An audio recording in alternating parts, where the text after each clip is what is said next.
Okay, I think that I'm going live. Hopefully you guys can see and hear me okay. Let's see. Awesome. Okay. Yeah, let me know if everything's going good on audio and everything.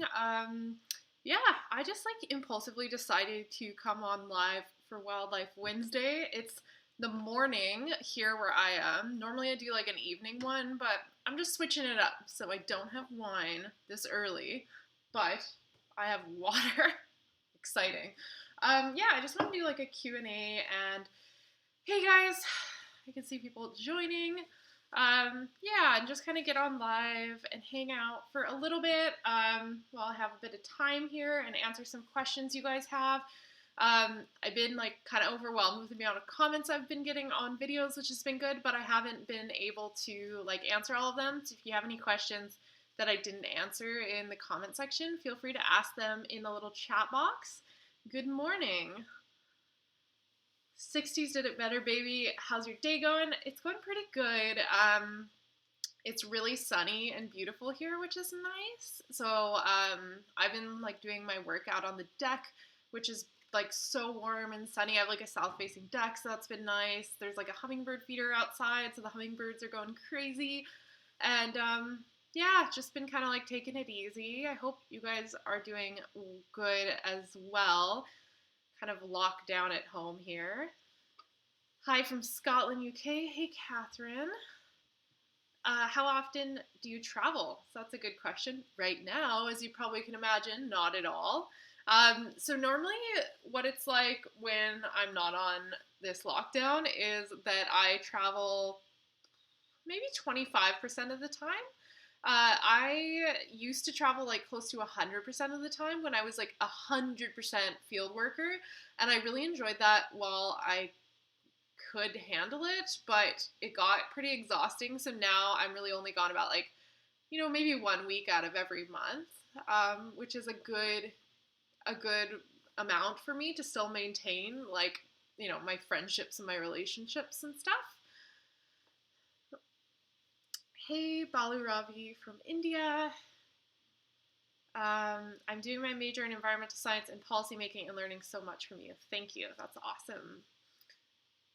Yeah, I really like getting those sorts of comments about how you're studying, and my videos like help you more than your counselors at school, which is kind of funny.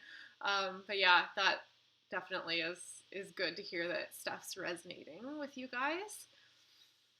Hi, I'm a high school student. I want to be a wildlife biologist. Is there anything I could do to prepare now?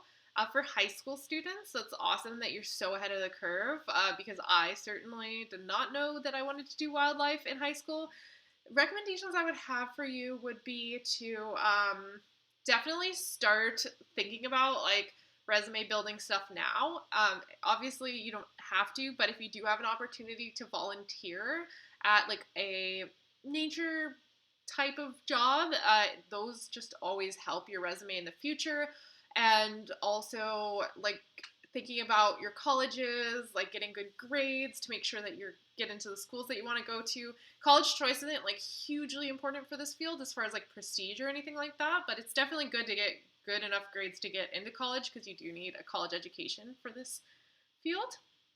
Do you like zoology? I want to pursue that career when I'm older. Zoology and wildlife biology are very, very similar, and often it comes down to just the name of the job itself. So yeah, I definitely recommend. I can't imagine doing anything else. So, is it easy being a vegan while constantly traveling?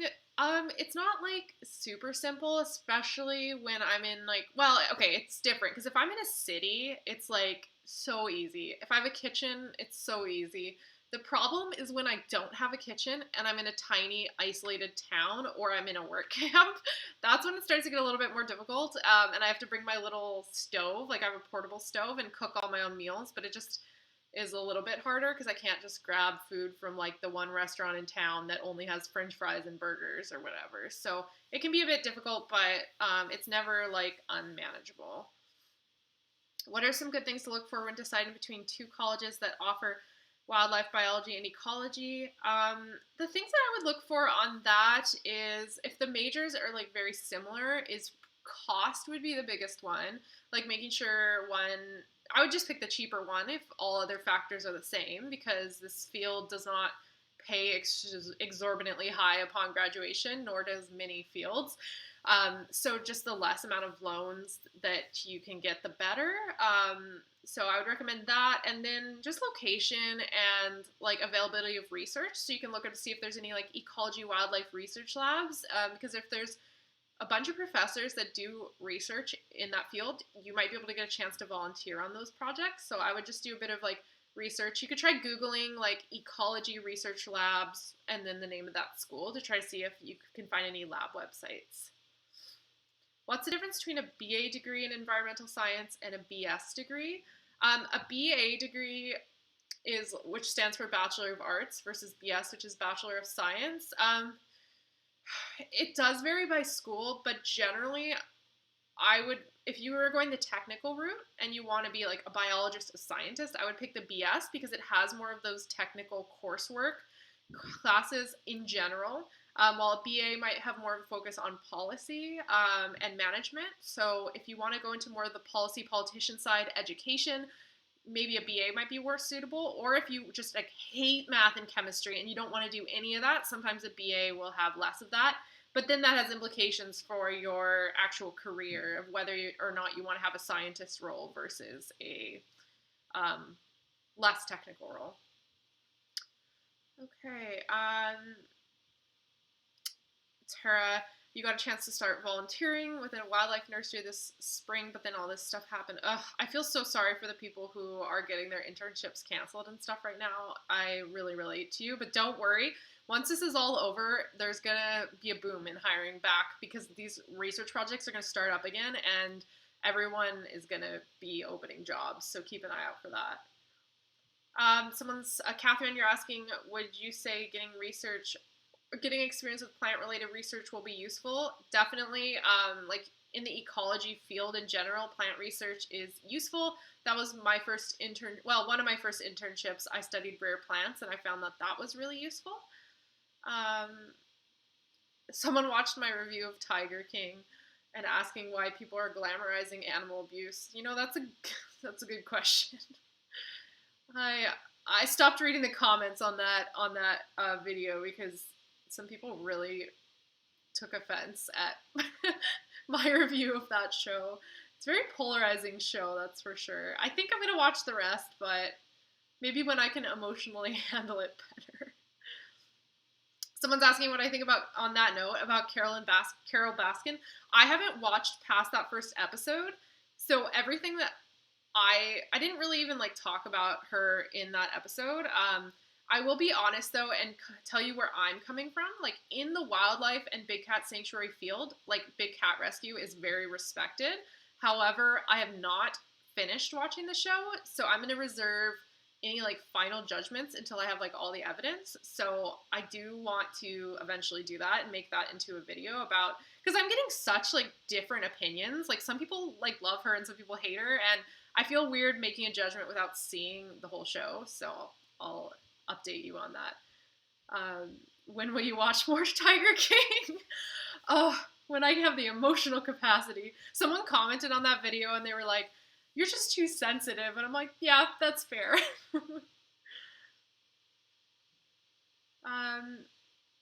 Okay. Someone's asking where I'm from. I think. I'm from California, and I right now live on Vancouver Island in Canada.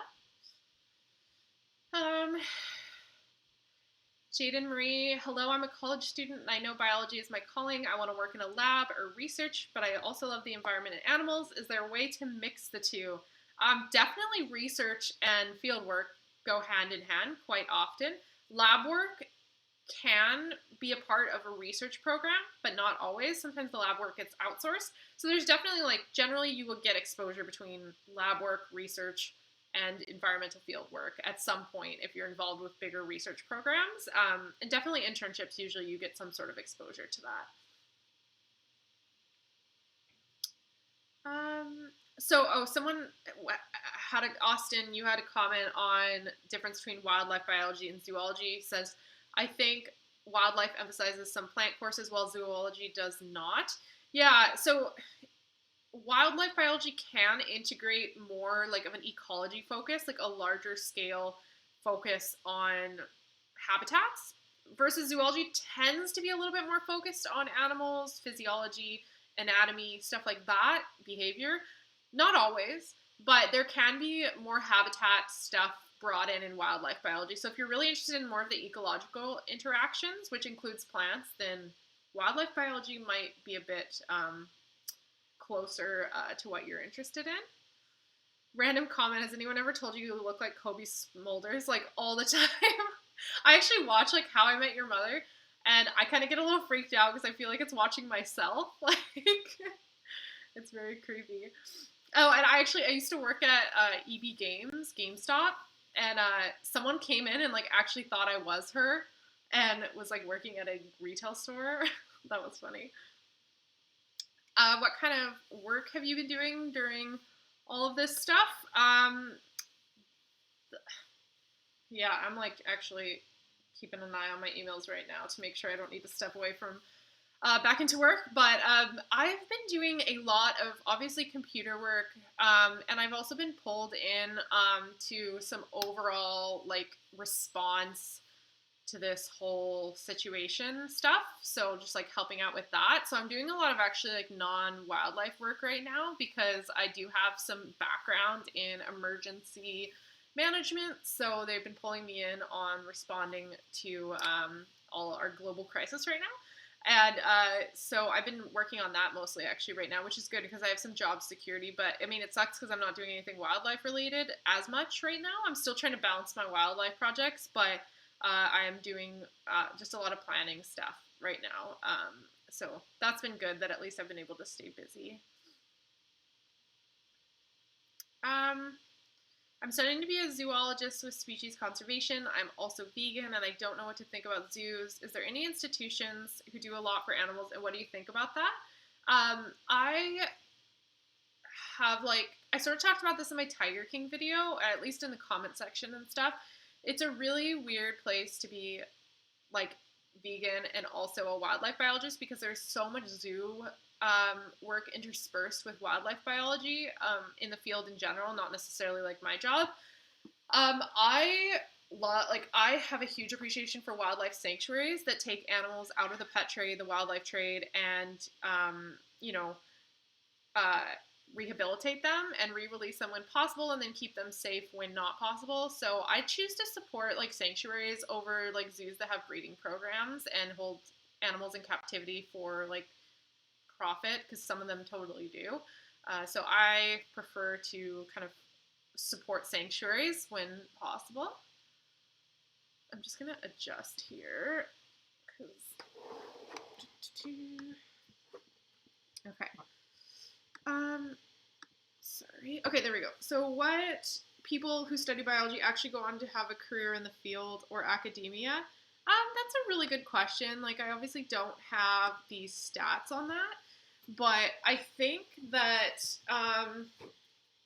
the people who generally don't go forward into a career in conservation tend to be people who didn't get any sort of experience in their undergrad.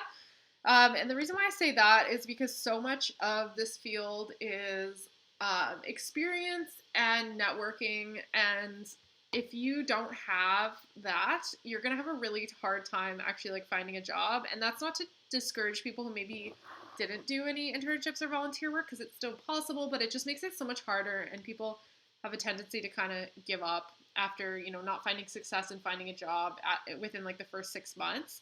It took me like 7 or 8 months to get my first job out of school in wildlife biology because I moved countries, and so I was on like a work visa, and there was a bunch of confounding factors. I didn't know anyone in the city that I was in, so it probably took me longer than most people, but yeah, that's just some honest answers there. Would a degree in environmental sciences in Europe be applicable to the North American work field, since there are different environments and wildlife? it's like not ideal to get your degree somewhere besides where you're working, but it can be done because I did it. I got my degree in California, and then I went on to work in Canada, which has totally different environment and wildlife and everything. It just makes it gives you a bit more of a barrier to convince an employer that you know what you're talking about. So you might have to start off like a little bit lower than someone who does have a lot of familiarity with the environment. And then you have to do a lot of learning those species and learning the local environment so that you can actually be like independent working in your new country. Do you meet technicians with MS degrees? I'm about to finish graduate school and would like to find field jobs. Oh, totally. Yeah, there's a lot of technicians with MS degrees for sure. Yeah, technician tends to be more field focused than some of the other job titles.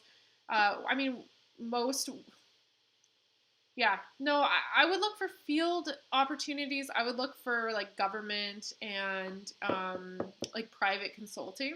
Those definitely have like a good amount of field work associated with them. Someone's asking, Mac, what the professional designations that I hold and what's my opinion on the EP designation. I have my I'm a registered professional biologist. That's the standard where I live here in BC, and you pretty much need to be a RP bio to get a biologist job because it's like a protected, I always forget how it works, but like if your job title is like biologist, like you should have your RP bio and it allows you to sign off on paperwork. And that one's actually like recognized by the provincial government versus the environmental professional or the EP designation. I think I want to say Eco Canada does that. A few different companies do it, but that one where I live is not like officially recognized in the Professional Governance Act, so it's less relevant than the College of Applied Biology's designation. So I would just do the designation that's actually like you have to have. And the optional designations, like the Wildlife Society does a certified wildlife biologist, those don't hurt. But I also don't see a super huge amount of value for it if you don't have a lot of money to spend on those sort of designations. If anything, that's something an employer should cover if they're interested in having you do that. It wouldn't be the first thing I would go for a resume booster, that's for sure, because they're just so expensive. I don't know. I always found that a lot of times designations are just very unaffordable. I found a volunteering at the Maldives, but they're taking money. Are these types of paid volunteering useful? Yeah, Maldives is like kind of notorious for having those. A lot of times, honestly, they're useful, as in you can put them on your resume. But I've seen some of them, they charge like $3,000, $4,000 a month for you to work for them. And to me, I personally wouldn't do something like that. If you have a bunch of money to burn and you really want to do it as more of like a vacation thing, sure, go for it. But I think that it's not the best thing. Thank you, Alicia, for $10. That's great. Thank you so much. That's awesome. I studied humanities, but I'm interested in pursuing animal conservation archaeology. Is it possible to get a career in it without a degree? How can I start getting my foot in the door? So without a degree, you are kind of limited towards what sort of roles that you can be qualified for. So there's certainly some like animal conservation type. Archaeology is a little bit outside of my field, so I'm not super familiar with that. But if you are working as a non-technical scientist, you don't always need a degree. So stuff like conservation corps, field crews, any sort of those like entry level positions, or like nature center workers, environmental educators, things that you can learn on the job a little bit more that are less of like, I'm signing off on this giant project as a certified biologist. Like, that stuff requires degrees and education, but you can definitely find some entry level stuff there. But if you do want to start getting your foot in the door without your degree, you can definitely do that. Some of the recommendations that I would have would be to look at like volunteering opportunities. So some of the examples of that are like in where I live, there's bird banding. So you could actually go and like work at a bird banding station and you start learning your birds and you actually get to hold the little guys and put bands on them. And so there's a lot of opportunities hopefully in your area. I would just try Google searching like wildlife refuge, and then your city, or like environmental volunteering your city, and see what you can find there. And if you do decide to do your degree later on, then that's only going to help your resume once you finish your degree and want to become like a scientist.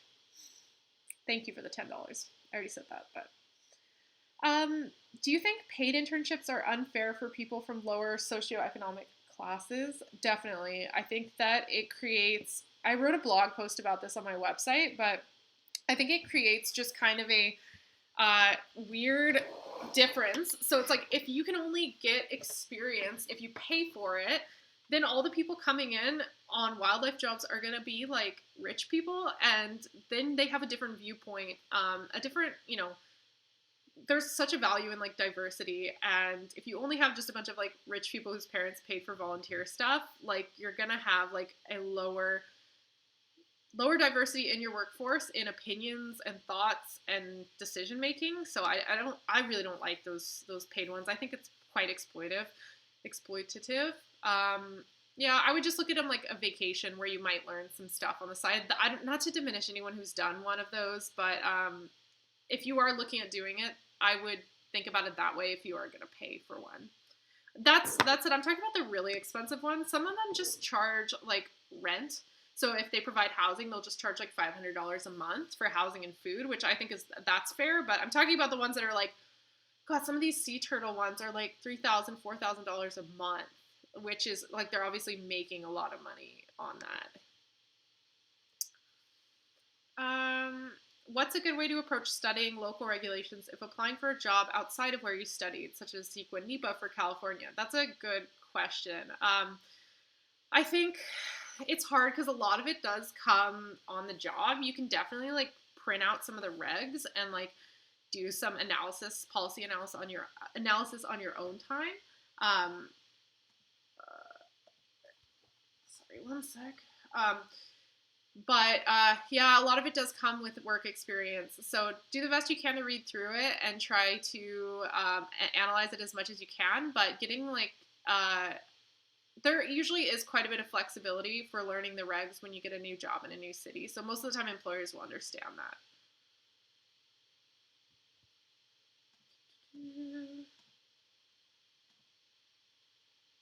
Okay. Yeah, Maria, it was difficult for me to find some volunteer work that wasn't paid, especially in marine biology. It's so common that those are paid.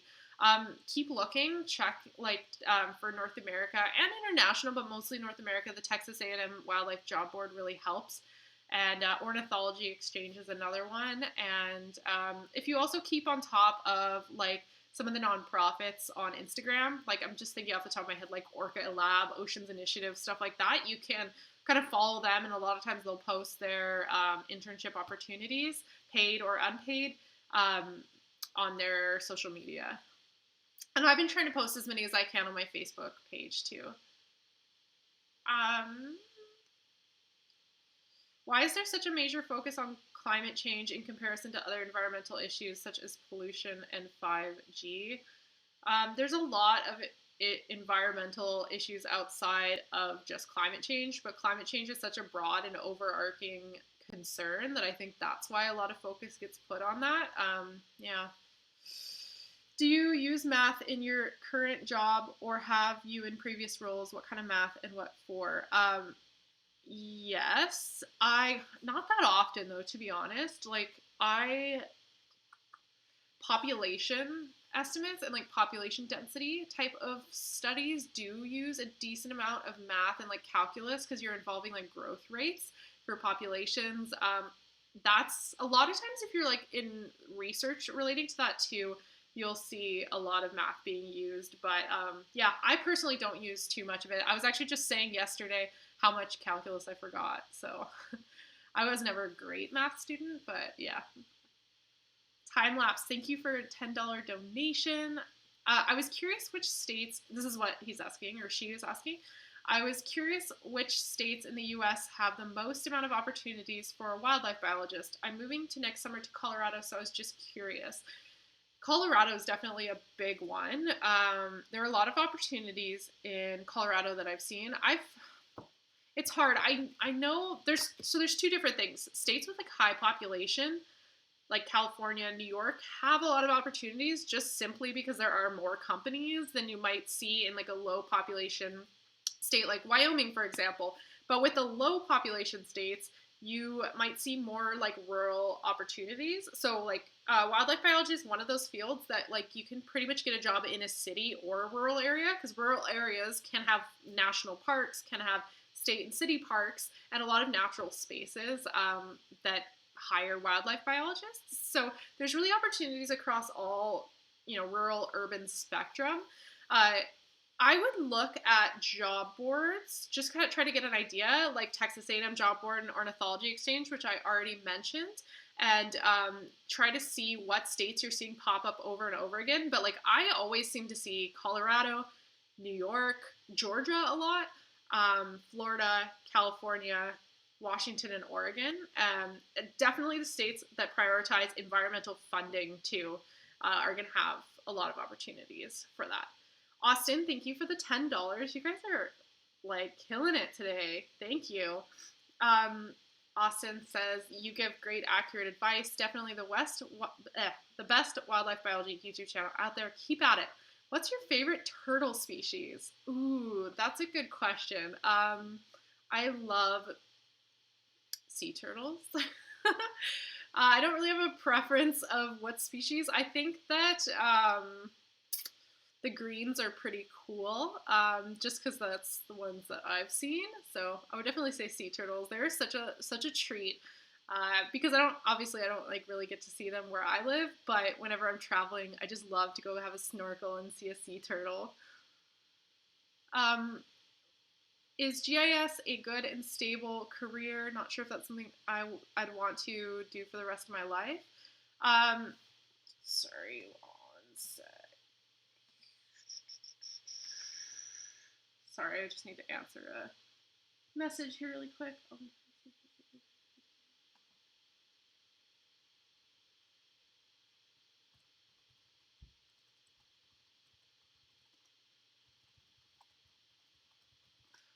Okay, so I was going to answer a GIS question.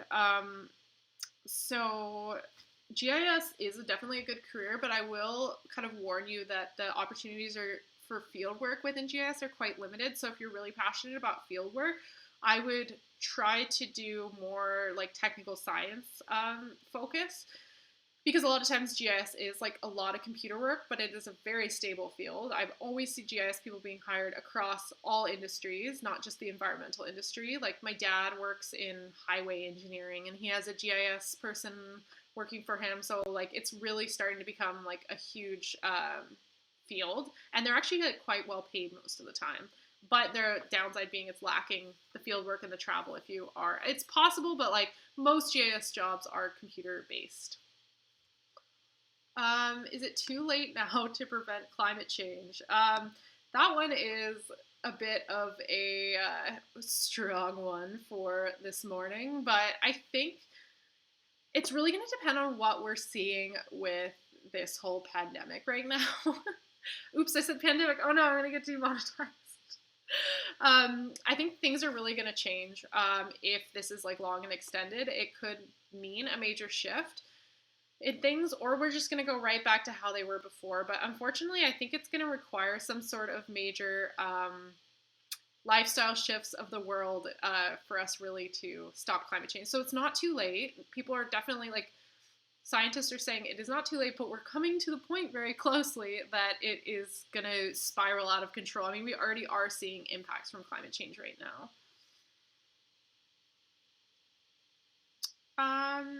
In North America, would people with a PhD be considered overqualified to do more field-based work? It can happen, definitely. People with PhDs can be seen as overqualified.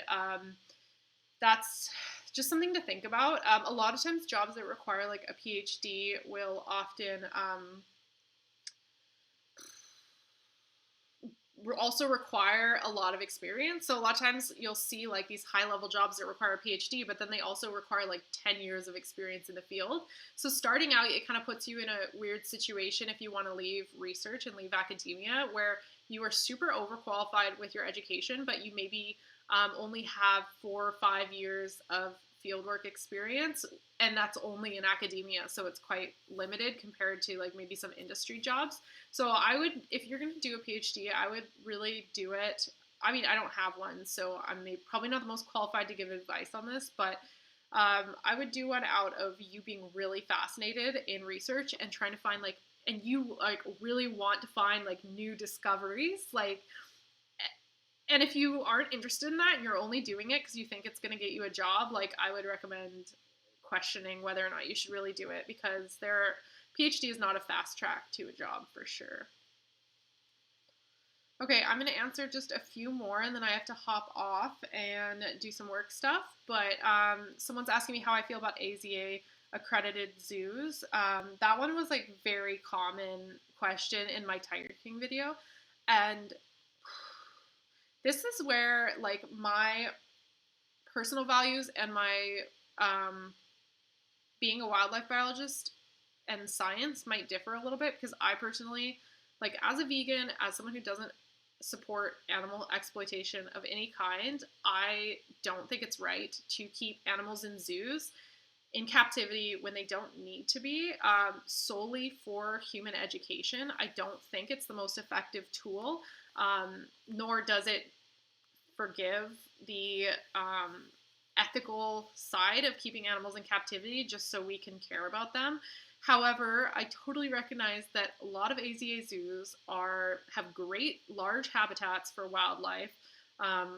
Even though some large wildlife can travel 30 kilometers a day, 20 kilometers a day. So even the biggest zoo exhibit is not going to give that sort of freedom to that animal. So it's definitely a gray area. Like I personally don't go to them because I don't enjoy seeing captive wildlife. But I wouldn't say that like I think they should all be shut down or anything like that. The roadside zoos are a different story, but the AZA zoos, I just don't think it's the most effective means of conservation unless they're like taking in rescued animals, rescuing animals in the wild, like really functioning as more of a sanctuary than a zoo and like not breeding them for captivity. Then I could get behind the sanctuary side of it more.